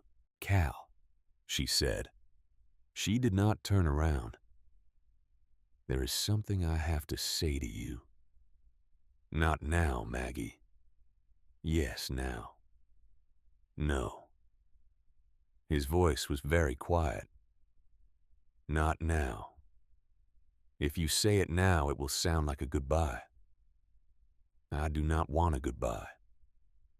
Whatever you have to say to me, you say it after, not before." She nodded. She raised the rifle again. She hit the second can, the third can, the fourth. On the morning of the 4th day, Tucker Hayes came into the kitchen with his hat in his hand and his face troubled. "Mrs. Ashford." "Yes, Tucker." "I have seen something 3 days running. I should have said sooner. I did not because I did not understand." She set down the wooden spoon. "What have you seen?" "There is a little girl. She is sitting just beyond the south fence line in the dry creek bed. She is 7, maybe 8. She is alone. She does not move. I rode past her yesterday and gave her a piece of bread and a tin of water. She took them. She did not speak. She looked at me as if she had been told not to. I rode past her this morning and she was still there. She has been there for 3 days, ma'am. A child cannot live 3 days in that country without help." Margaret felt the cold come down her spine. "Take me to her." She put on her shawl. She picked up a tin of milk and a piece of yesterday's bread. She got Cal from the corral. The three of them walked together along the south fence line in the cold autumn sun. The child was in the dry creek bed where Tucker had said. She was sitting with her knees drawn up to her chest and her thin arms wrapped around them. Her dress was once blue and was now the color of dust. Her hair was the color of old straw. Her eyes were very large and very dark, and she did not flinch when they came near. Margaret knelt down at the edge of the creek bed. "What is your name, child?" The girl did not answer for a long moment. Then she said in a voice that had not been used in days, "Sarah Jane." "Sarah Jane, who brought you here?" "My father." "And where is your father now?"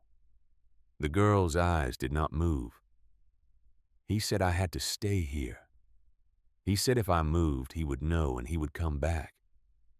He said I had to watch the house.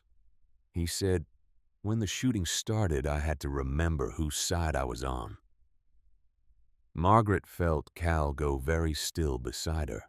"Sarah Jane," Margaret said gently, "what is your father's name?" The child looked up at her. "Silas Thorne." Cal closed his eyes for one long second. He knelt down beside Margaret. His voice, when it came, was the gentlest she had ever heard from him. "Sarah Jane, do you know who I am? You are the man my father is gonna kill. Yes, I am that man. But I am also a man who has a warm house and food and a woman in the kitchen who makes the best biscuits in Wyoming. And no one will ever hit you in that house. No one will ever put you out in the cold. I give you my word." The girl looked at him for a long moment. Then she stood up on legs that had gone weak from sitting, and she put her small, dirty hand into Cal's large, rough one. Without a word, he carried her back to the ranch on his hip the whole half-mile, as if she weighed nothing. That evening, when the child was bathed and fed and asleep in the small bed beside Margaret's Cal stood at the kitchen window and looked out at the dark country. Maggie. Yes. She was put there as bait, or as a witness, or as a weight to make me hesitate. He is using his own daughter against me, against himself, against everything a man should not use a child for. He pressed his hand against the window frame. Her mother was a woman named Clara Thorne. She tried to leave him when she found out what he was. I came to her house the day after I shot him in Texas. She had taken her own life that morning. The neighbor said she had not been able to face the trial. I have carried her in me for 7 years. I did not know she had a child. I did not know. Margaret stood beside him at the window. She did not say anything. She put her hand on his arm. They stood there together for a long time. In the late afternoon of the next day, the kitchen became a hospital again. This time it was not Tucker. This time it was a boy of 16 named Danny Briggs, the nephew of Amos Briggs from the general store, who had come up to Rourke's Bend 3 weeks before to learn ranch work for a season. The boy was lean and red-haired and serious. He had taken to following Tucker Hayes like a shadow. He was working the south pen sorting yearling steers when one of the bulls broke from the line and gored him through the side. Tucker and Wade carried him in across a saddle. Blood had soaked his shirt from his ribs to his belt. "Lay him on the table," Margaret said. Her voice was already moving ahead of her thinking. "Cut his shirt away. Whiskey the good bottle from the cupboard. Wade boil water. All the water in the pot. I need the silk thread from my sewing box and the curved needle. Now." She bent over the boy. The wound was deep and ragged. The horn had gone in below the lowest rib and come out again. She pressed her hands along his belly and felt for the things she did not want to feel and did not find them. The bowel was not torn. The horn had passed through muscle and skin but had not gone deep enough to open the gut. The boy was conscious. He was very pale and his teeth were chattering with shock. "Danny, look at me." His eyes found her face. "You are going to live, Danny Briggs. Do you hear me? You will hurt for a long time, but you are going to live. I need you to hold still. Mr. Rourke is going to hold your shoulders. Tucker is going to hold your legs.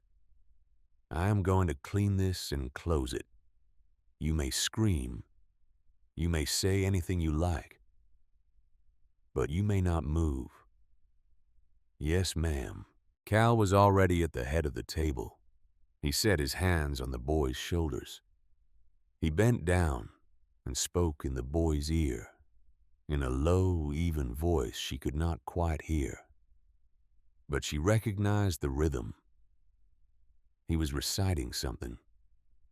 A poem, perhaps, or a prayer. Whatever it was, the boy's breathing steadied. She cleaned the wound with whiskey. She packed it with cloth boiled in honey water. The old country remedy her grandmother had sworn against, rot in a wound. She closed the muscle layer with the silk thread small, careful stitches. She closed the skin with smaller stitches. She bandaged it tight. The work took an hour and 10 minutes by the clock on the wall. When she straightened up at last, her back was screaming and her hands were sticky to the wrist, and her apron was soaked through. Danny Briggs was still conscious. He looked up at her with eyes too large for his face. "Ma'am." "What? Did I yell?" "You did not yell once, Danny." "Tell Tucker." "I will tell him." She walked out onto the back porch and she sat down on the top step, and she put her face in her hands, and she shook for a full minute before she could stand up again. Cal followed her out. He sat down beside her on the step. He did not touch her. He did not speak. He simply sat the way a man sits beside something that has cost more than it can yet say. And he waited. After a long while, she lifted her face. "He will live, Cal. I know he will. He had you." She looked at him then in the last red light of the afternoon, at the lines around his iron eyes that had begun in the last weeks to crease a little when he looked at her. "Cal Rourke, if we live through what is coming, I want you to know that I did not come to Wyoming looking for a husband. I came looking for a place where I could be useful before I died. I have found the place. I do not need anything more than that." He was quiet for a moment. "Maggie, if we live through what is coming, I'm going to ask you for more than that." She did not answer him. She did not have to. They sat on the back step of Rourke's Bend in the gold light, and the cold wind and a 16-year-old boy slept his first healing sleep in the kitchen. Behind them, and somewhere out in the dark country, a man with an old wound was finishing his preparations. That night, very late after the lamps had been turned out, they sat together on the back porch with a single blanket between them against the cold. Cal told her about Rebecca. He told her about Lily. He told her about the day in Galveston, when he had come home wounded and found 2 graves in a neighbor, weeping in the doorway. He told her that he had buried them in one grave because no one in the cholera quarter had been left to dig 2. He told her that for 3 years after that, in this very house, he had not eaten a hot meal, except what he made himself, and had not slept more than 4 hours in any night. She told him about Edmund, about the early years when she had loved him, about the slow loss of the man she had married into the brown bottle, about the babies she had carried that had never been born, about the 100 dinners she had given as the wife of a respected Philadelphia surgeon, while upstairs her husband slept with a needle on the bedside table. They did not weep. They were too far past weeping. They simply spoke in the dark. Two people who had finally found another person who could hear the worst of it without flinching. When the wind shifted at 3 in the morning and the cold turned sharper, he put his arm around her shoulders and she leaned her head against his shoulder, and she felt the slow, steady beat of his heart through the wool of his coat. "After this," she said, "if we are still here, I want to stay. Maggie, yes. I want you to stay even if we are not still here. I want you to know that.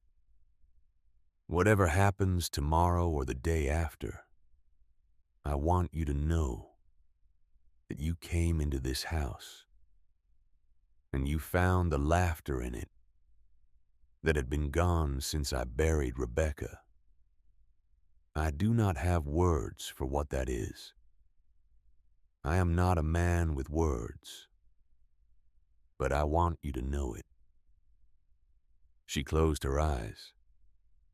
"I know it, Cal." They sat there until the sky began to gray in the east. They came at first light the next morning. Wade McKenna was on the south ridge with a brass spyglass when he saw them. He did not call out. He did not whistle. He came down the slope on foot in long, quiet strides and slipped through the trench to the porch and tapped on the kitchen window with the back of his knuckle. Cal opened the back door. 20, Wade said. Mounted. Coming up the east approach. He is leading them. I saw the coat. I saw the face. Cal nodded once. To your positions. No one fires until I do. The men moved. They had drilled this for 3 days, and they moved like a thing that had been practiced. Tin Cup to the upstairs window of the main house with the long Sharps rifle that had been his at Gettysburg. Wade to the roof of the barn with his Winchester and his glass. Whiskey Doyle to the bunkhouse window. Tucker splinted arm and all to the kitchen door with a Colt pistol in his good hand. Hollis Pike to the corner of the smokehouse. Margaret took Sarah Jane to the cellar. She set the child on a folded blanket in the corner behind the potato barrels. She knelt in front of her. Sarah Jane, you will stay here. You will not come out for any reason. Not for a noise. Not for a voice. Not for someone calling your name. You will only come out when I or Mr. Rourke come for you. Do you understand? Yes. Margaret kissed her on the forehead. She left the lantern. She closed the cellar door. She picked up her Winchester 73. She loaded it. She walked through the kitchen and out the back door and took her position behind the woodpile at the corner of the porch where Cal had told her to stand. The riders crested the low ridge. 20 men. Hard men. Men with cartridge belts and dark coats and faces shadowed by hats pulled low. At the head of them rode Silas Thorne in his long oilcloth coat, the old wound on his face white in the early sun. He stopped his horse 50 yards from the main house. His men spread into a half circle behind him. He called out, and his voice was rough but loud and carried in the cold air. Cal Rourke, come out. Bring the woman with the book. Send your men away from this house. No man here needs to die today except the two of us. Cal stepped out onto the porch. He did not have a rifle in his hands. He had his hat on his head and a pistol on his hip and nothing else. Silas, he said, send your men back. Ride down here alone. We will finish what we started in Texas. No one else has to die. Silas Thorne laughed. It was the laugh of a man who had not laughed in a long time and who had been saving it. No, Ranger, you will watch them die first. Every cowboy who rode for your brand, then your woman, then I will put a bullet in you slow. That is the order. I have thought about the order for 7 years. He drew his pistol. He fired. Cal was already moving. The bullet hit the porch post where his head had been a second before. Cal was off the porch and behind the water trough before the second shot.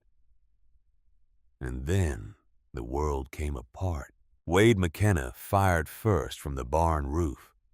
One of the riders at the far end of the line jerked and went out of the saddle. Tin Cup fired from the upstairs window, and the heavy Sharp's rifle made a sound like a felled tree, and a second rider crumpled. The half-circle of horsemen broke into chaos. They charged. The yard filled with smoke and sound and the high screaming of horses. Margaret braced her Winchester on the woodpile. She picked her target. A rider was coming around the side of the bunkhouse with a long-barreled pistol raised.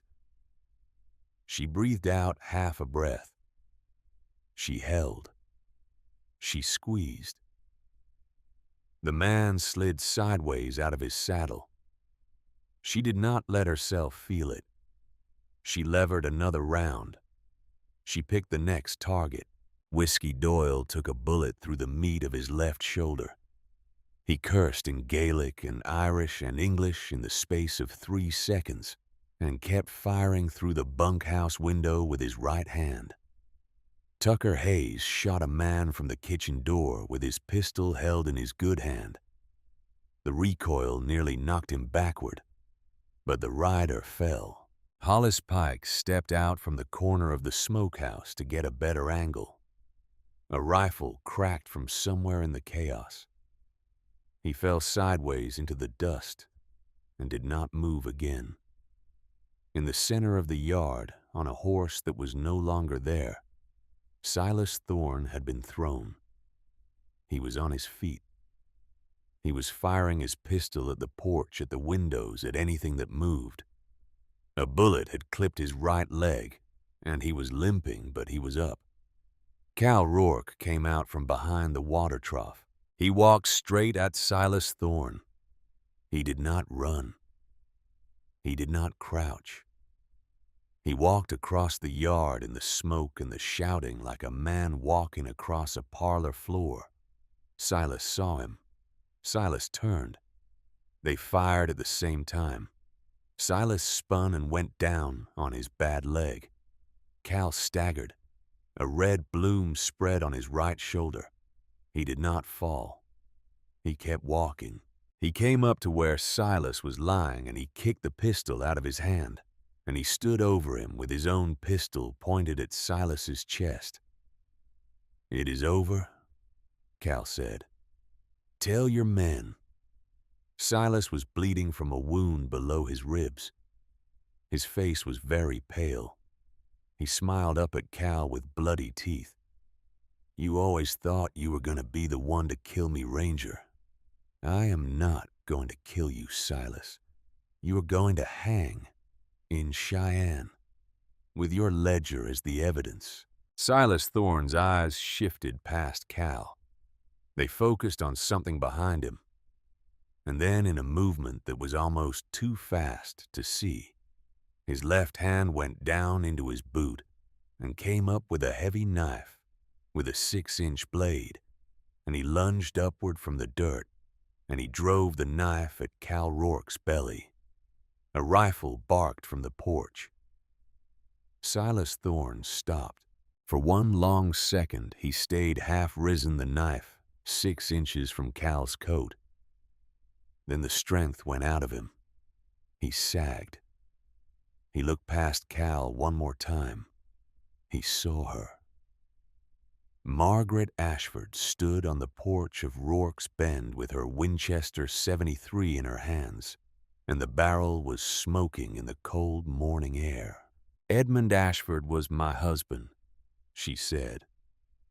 Her voice carried across the yard, very clear, very steady. "And I told myself, Silas Thorne, that I would not let you take another thing from me." He slid down into the dust. He did not get up again. The yard slowly went quiet. The remaining riders, what was left of them, had broken off and were scattering east. Wade McKenna shot one more from the roof of the barn, and the rest disappeared over the ridge. Cal Rourke stood in the middle of the yard, with blood running down his right arm. He turned. He looked at the porch. Margaret was still standing with the rifle. Their eyes met across the yard, through the slow drift of powder smoke. She lowered the rifle. She came down the porch steps and walked across the yard to him, past the fallen men, past the horse with the broken leg that Tucker was already moving toward, to put down, past everything until she was standing in front of him. She reached up and touched the blood on his shoulder. "Cal, sit down, now, before you fall down." He sat down on the bottom porch step. She knelt in front of him. She tore strips from her petticoat. She pressed cloth against the wound. The bullet had gone through cleanly in the meat of his shoulder, missing the bone. "You will live, Cal Rourke." "Maggie." "What? You shot him?" "Yes." "Through the back?" "Yes." He looked at her with something in his eyes she could not name. And then he said, quietly, "Thank you." She kept the cloth pressed to his shoulder. The yard moved around them. The men checked the bodies. Tucker Hayes carried Hollis Pike's hat over to where Tin Cup was kneeling beside Hollis on the ground, and Tin Cup took off his own hat and laid it across Hollis's chest. The young wife in Cheyenne would not know yet. Someone would have to ride down and tell her. Marshal Jed Bishop and 10 federal deputies rode in at sundown.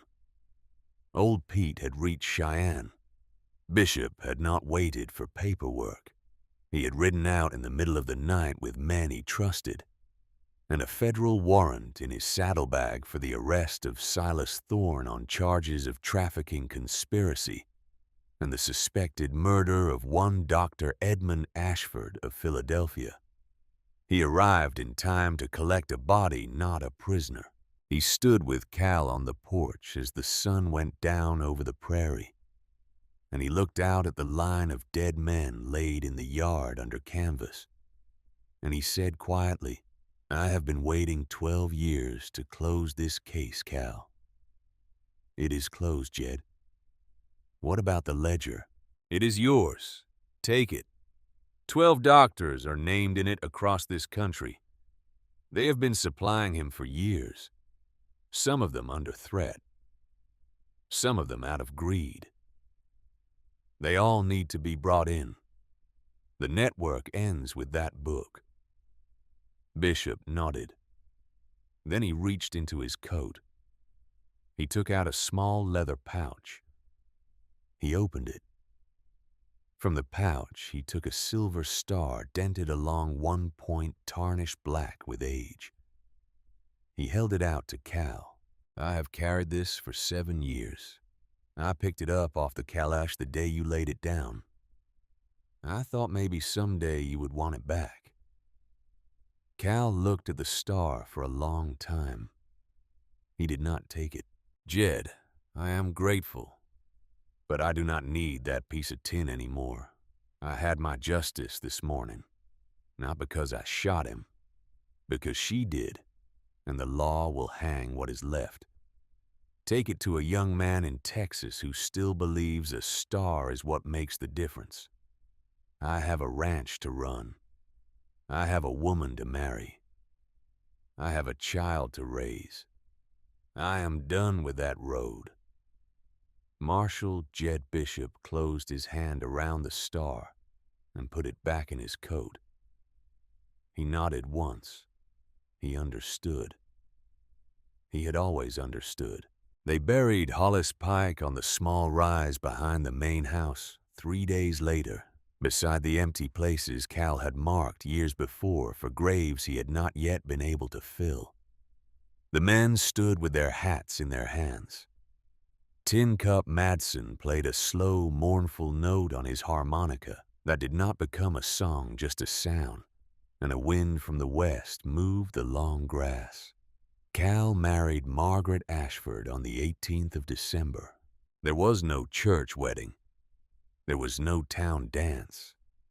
There was no white dress.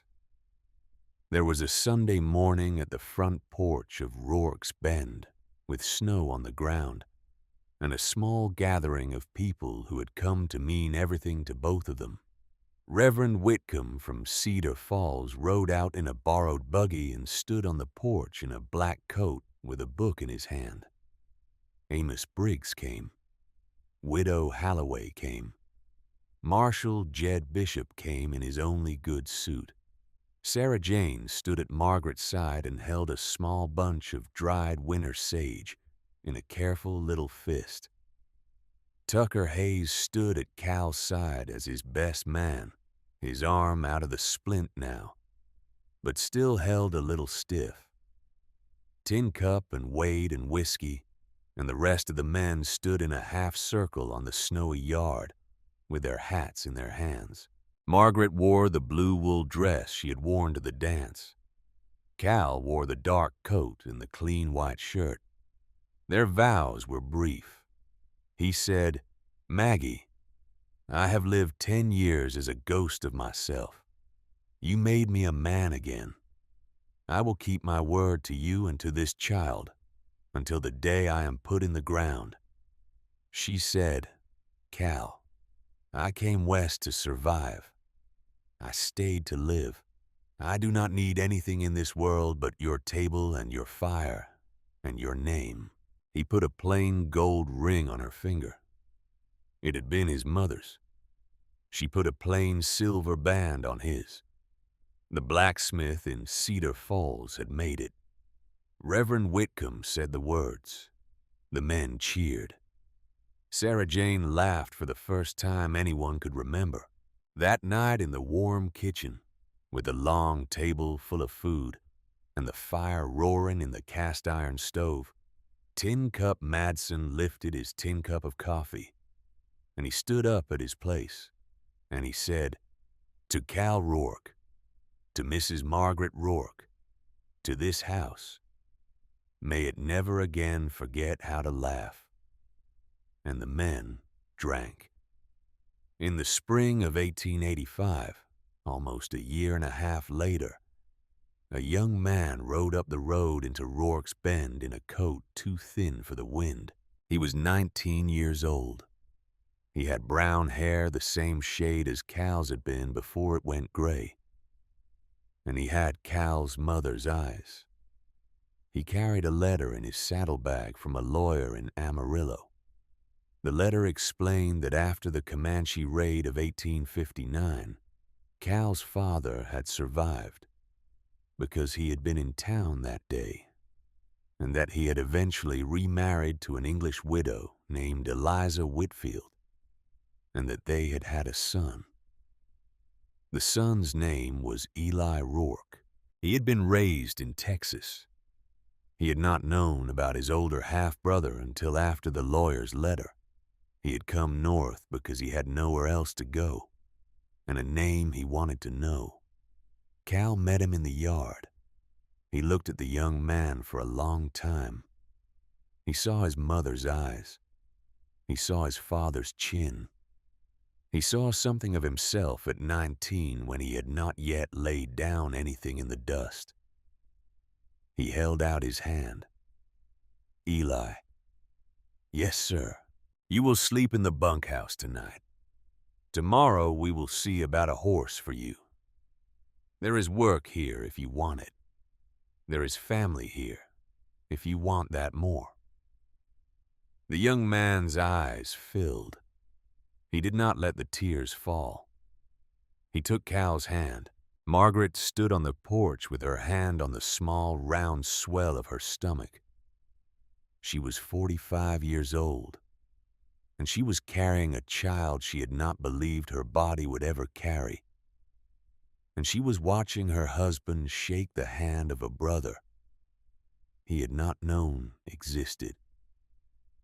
Sarah Jane, almost 9 years old now, came running around the corner of the barn, chasing a brown puppy. And she stopped at the sight of the stranger, and she looked up at the man on the porch step. "Cal," she said. "Who is he?" "He is your uncle, Sarah Jane." The little girl considered this with the serious gravity of a child who had learned not to ask for too much. "All right," she said, and she went back to chasing the puppy. The sun was going down over the prairie. The mountains in the distance were turning the color of beaten copper. Tin Cup. Madsen sat on the porch with his harmonica, and Tucker Hayes, 24 years old, and the foreman of Rourke's Bend, now was leaning on the corral fence laughing at something Wade had said. The smell of beef and onions and fresh bread was coming out of the open kitchen window. Cal Rourke walked up the porch steps to his wife and put his hand on hers where it rested on her belly. "Maggie." "Yes, Cal. We are going to call him Henry, after Tin Cup, after the man who stayed when no one else had to." She nodded. He turned and looked out over his land.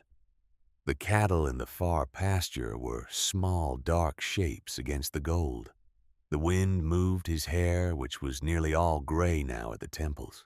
The slight unevenness of his old wound was still there in his step, and it would always be there, and he had stopped minding it long ago. He spoke quietly, almost to himself. 7 years ago, I laid down a silver star in the dust of Texas. I thought I had died that day. I thought I was just walking around afterward. I see now I was wrong. I see now I was only beginning." Margaret leaned her head against his shoulder. The lamp came on in the kitchen window behind them, and in the long valley of Rourke's Bend, where the smoke of the chimneys rose straight up in the still cold air, and the laughter of cowboys carried from the bunkhouse, and a small girl chased a puppy in the last gold light of a Wyoming spring. The man who had once been the most feared ranger in Texas stood with his arm around his wife and watched the country go quiet for the night. For some men, the old ones used to say in that part of the country, are born twice in this life, once to fight, once to live. Calvin Rourke had done both.